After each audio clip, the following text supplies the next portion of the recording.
Bueno, ahora resulta que López Obrador es también un hechicero, ¿no? Alguien podría decir, hechizaste mi corazón, López Obrador. Y lo que pasa es que, lo hemos comentado, los conservadores están en la negación, están tratando de evadir la realidad, diciendo, ¿cómo es posible que tenga tanta aprobación el presidente? ¿Cómo es posible que ante lo que ellos observan como una desgracia, pues la gente, por el contrario, esté viviendo algo distinto? A tal grado que ya empiezan a buscar explicaciones hasta esotéricas, ¿no? Ay, es que López Obrador tiene a unos curanderos y tiene a no sé quién y es el rey ahora de la magia negra. En eso andan, ¿no? En eso andan, y un poco a propósito se dio el tema de que le preguntan al presidente otra vez, ¿no? Dos cosas, si hay polarización en el país y si hay un enrarecimiento del ambiente. El presidente dice no, o sea, lo más que hay es una interpretación que puede llegar hasta este grado, pues, de fantasía, como la que representa, en este caso, el comunicador Pedro Ferriz de Con. Vamos a ver parte de lo que dijo.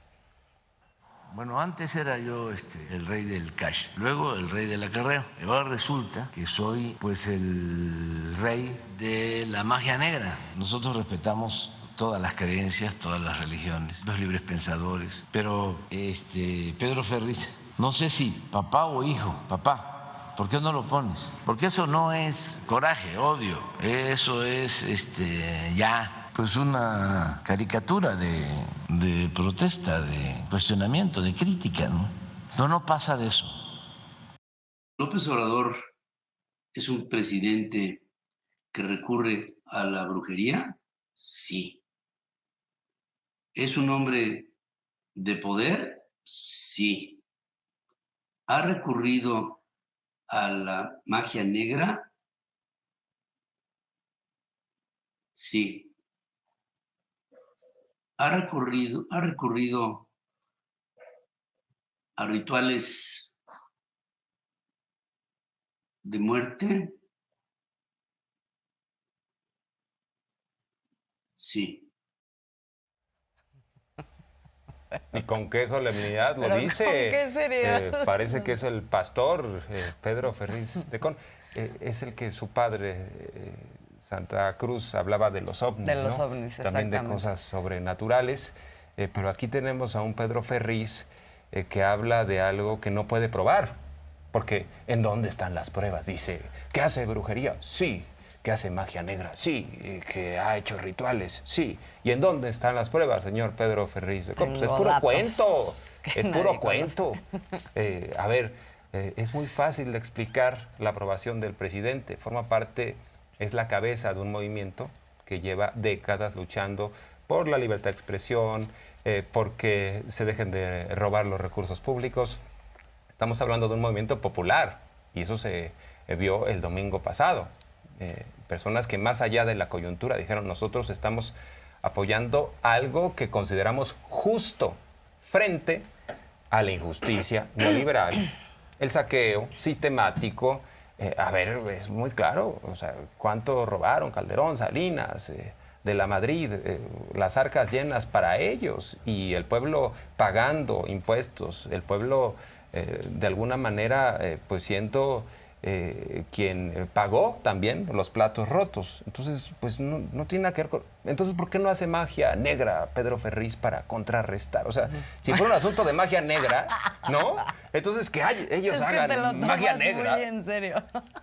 Y entonces, pues ya... No. Lo que pasa es que más bien lo que estamos viendo es una práctica... Equilibran el marcador. ...común en donde no hay un interés por dar información, no hay un interés por analizar ni siquiera lo que está ocurriendo sobre la base de los datos. Hay interés de sembrar directamente, de sembrar ideas sin ninguna evidencia, sin ningún testimonio, porque lo de la magia negra es una cosa y es probablemente el ejemplo más caricaturizado que podamos tener de este fenómeno, de lo que están haciendo, pero lo vemos todo el tiempo cuando dicen van a desaparecer el INE, ¿no? O sea, estas afirmaciones categóricas que hacen sin ninguna prueba, esta marcha de acarreados, bueno, ¿dónde están las pruebas?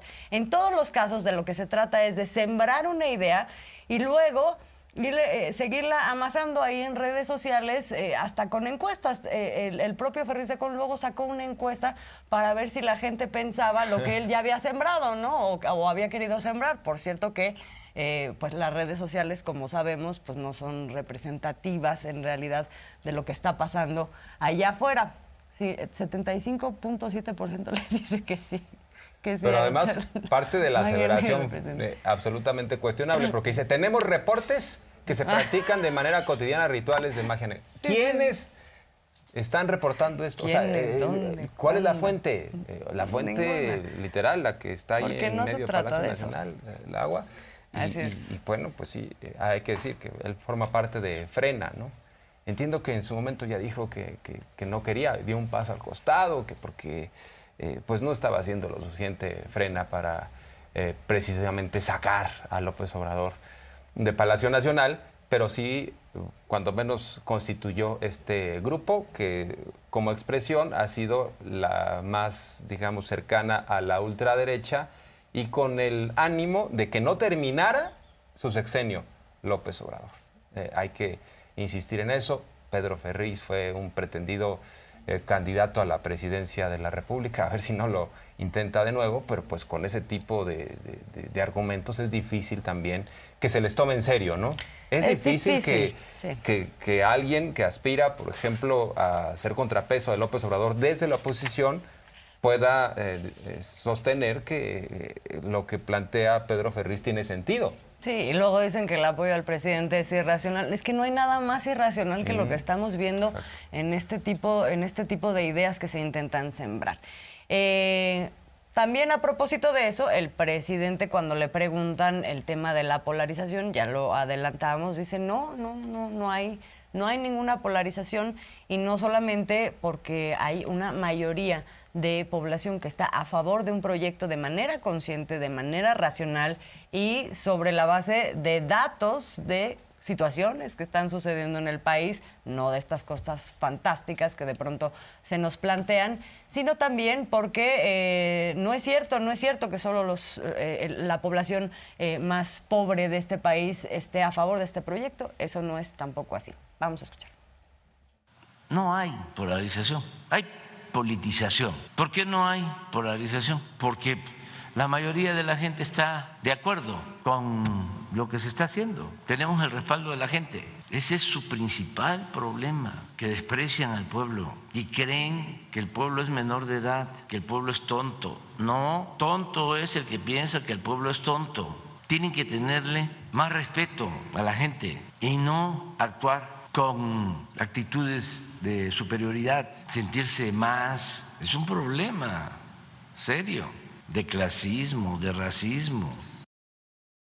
Además, si nos remitimos a los resultados electorales, la 4T sigue creciendo en las entidades, todavía tiene la mayoría en la Cámara de Diputados, un apoyo popular que no necesariamente es de los sectores más marginados, aunque el propio presidente ha reconocido que ese sector es en el cual se apoya, porque dice que no olvida ese sector y que además sus programas, sus políticas públicas parten precisamente de escuchar a los más pobres. Ha dicho, por el bien de todos, primero los pobres. Hay un sector también de la clase media muy importante que se ha sumado a la transformación del país. Así es. Porque los conservadores querían amarrar navajas, decir, López Obrador está en contra de la clase media y se está enfrentando y nosotros nos apoyamos en la clase media. No, pues si nos vamos a ver los datos, estamos observando que en efecto, o sea, la oligarquía se está quedando cada vez más sola porque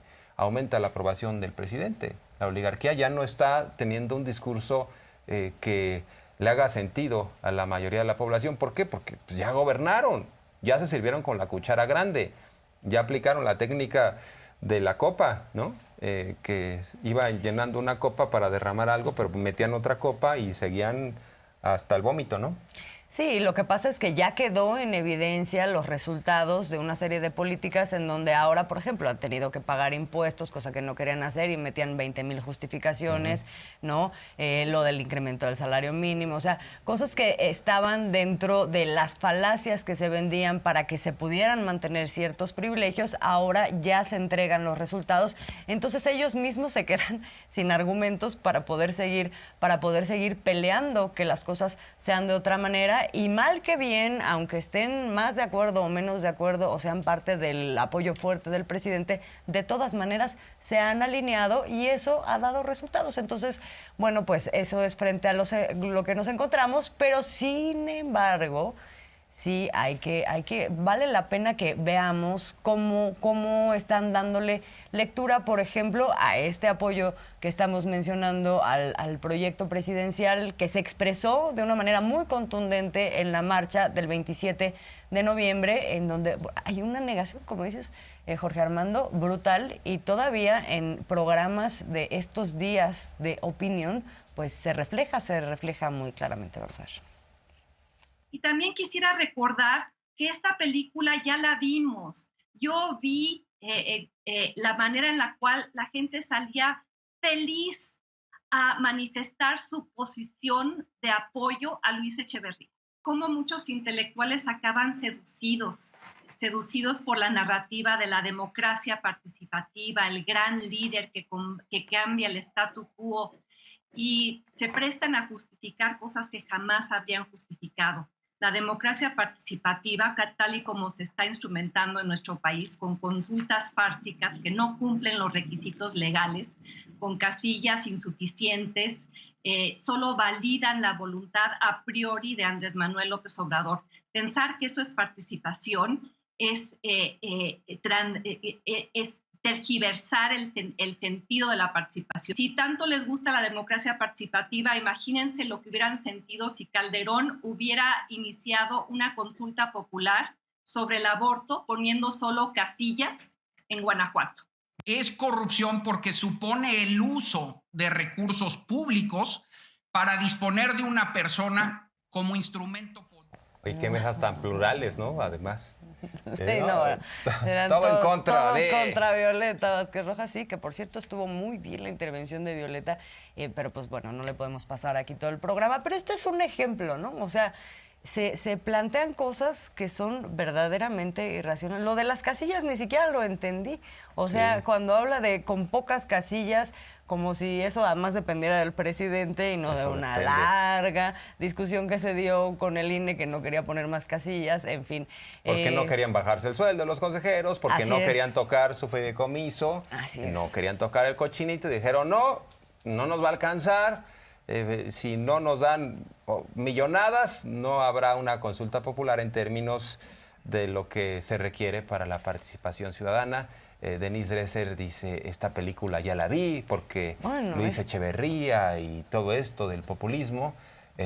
Yo diría, ya esta película de Denise Dresser quejándose de la 4T, ya la vi, pero tendríamos que analizar por qué está tan molesta con la Cuarta Transformación. Denise Dresser, que está en su derecho, además lo expresa abiertamente. Lo cierto es que pues, sus argumentos se van estrellando con la realidad, e incluso lo que ella pensaba antes en el sexenio de Peña, ahora pues si tratamos de llevarlo a la actualidad ya se contradice. Dice, y es que no reflexioné, por ejemplo, era muy crítica del INE de Lorenzo Córdoba, era muy crítica de lo que sucedía con esta autoridad electoral, a tal grado que hablaba de una renovación necesaria en ese órgano, y ahora anda diciendo el INE no se toca, que al final del día pues sabemos que este tipo de comunicadores se acomodaron muy bien en el viejo régimen con cierta crítica, pero tolerable para los políticos, una crítica que les convenenciera pues, porque no era una exigencia real que implicara un cambio sustantivo, sino era una crítica tolerada y premiada, porque les daban qué conferencia acá, que pago por allá con contratos, o sea, les iba muy bien a estos intelectuales orgánicos. Así es. Y creo que sí vale la pena hacer la distinción ahora que tomaste el punto de la comparación que hace con el gran apoyo que tenía Luis Echeverría en su momento y lo quiere emular a lo que ahora está sucediendo con el presidente López Obrador. A mí me parece de escándalo que una académica pueda hacer una comparación como esta, como si no conociera nada de la historia de México. O sea, cuando tenías un gobierno priista con Luis Echeverría, donde estaba acompañado de todas las corporaciones sindicales y veíamos una marcha, lo que veíamos era eso en ese momento, contra un momento en donde lo que se está viviendo en México es una democratización sindical. Y otra cosa, esto de el apoyo mayoritario de una población en donde también tenías absolutamente copado el tema de los medios de comunicación en ese momento. Todo lo que hacía el gobierno era aplaudido por todos los medios de comunicación contra, ¿qué tenemos en este momento? Una gran mayoría, o sea, más de un 90% de los medios de comunicación en contra de cada cosa que hace este gobierno. Entonces, si desde ese lugar, desde ese contexto, no se puede leer de una manera más analítica lo que está pasando con el apoyo a este proyecto de gobierno, a este proyecto de régimen, bueno, pues entonces o estamos muy limitados o de verdad hay muchísima mala fe. Y nada más puntualizar de esa mesa que yo decía que no es plural, pues es que le hicieron 3-1, ¿no? A Violeta. O sea, son de esas mesas sí. en donde... De eso. Hasta el conductor, ¿no? Leo Zuckerman es un abierto, ahora sí que enemigo, o cuando menos se ha declarado como adversario, ¿no? Del proyecto del presidente López Obrador y lo tunde cada que puede. No le iba nada mal tampoco a Leo Zuckerman con los presidentes anteriores. Entonces... Que por cierto, ¿cómo les dolió la cobertura que hicieron los medios, que hicimos los medios públicos de esta marcha? Ha habido muchos comentarios muy críticos, como, ¿no? Los aplaudidores del gobierno, pero es incomprensible la manera en que no se dan cuenta cómo existe una demanda por parte de las audiencias, una exigencia de que otras voces sean escuchadas. Y la audiencia se notó, ¿no? O sea, la claro. cantidad de personas que observaron esta transmisión a través de los medios públicos que hicieron con gran atino. Y, por cierto, Enrique de la Madrid, aspirante priista a la presidencia, ha dicho, es que la marcha de nosotros, la marcha del INE no se toca, empoderó a la sociedad civil. Y la marcha gubernamental del domingo pasado empoderó solamente a López Obrador. Yo diría, empoderado, por ejemplo, Roberto Madrazo, Vicente Fox, Silvestre Gordillo. ¿De qué habla cuando sostiene que fue la sociedad civil? Eso no es cierto. No fue una marcha de la sociedad civil, fue una marcha de la oposición, incluso financiada, organizada por Claudio X González y los suyos, y que son los que están agrupando a todos estos intereses. Entonces quieren vender la idea de que la ciudadanía, y por eso es muy importante este tipo de foros, quieren vender la idea de que la ciudadanía está apoyando a la oposición y que la ciudadanía está reprobando a López Obrador. Por eso, ahí está la encuesta otra vez, de Morning Consult, para que quede dimensionado claramente que tiene un apoyo el presidente. Ahí la tenemos, la encuesta. ¿Tenemos la gráfica? Ahora vamos. Nada más para que quede constancia de la gráfica de los jueves de Morning Consult. 76, Narendra Modi, de la India, sigue en primer lugar. Y después, 71% el presidente Andrés Manuel López Obrador. Y sí, este apoyo que quieren poner como esta cosa de tenemos una población obnubilada, manipulada, víctima de la magia negra, etcétera. Lo que el presidente reflexiona el día de hoy, y creo que es acertado, y lo pudimos ver en la marcha de hace unos días el domingo, es que como nunca existe una conciencia, una concientización por parte de una gran parte de la población, justamente en un momento en donde se ha democratizado todo y mire, con todo y este cerco mediático que existe, también hay muchísimos otros espacios en redes sociales, los medios públicos, las condiciones son otras, hay libertad de expresión y eso sí se ha traducido en una mayor conciencia por parte de mucha gente que ahora está mucho más informada de lo que quisieran. Vamos a escuchar.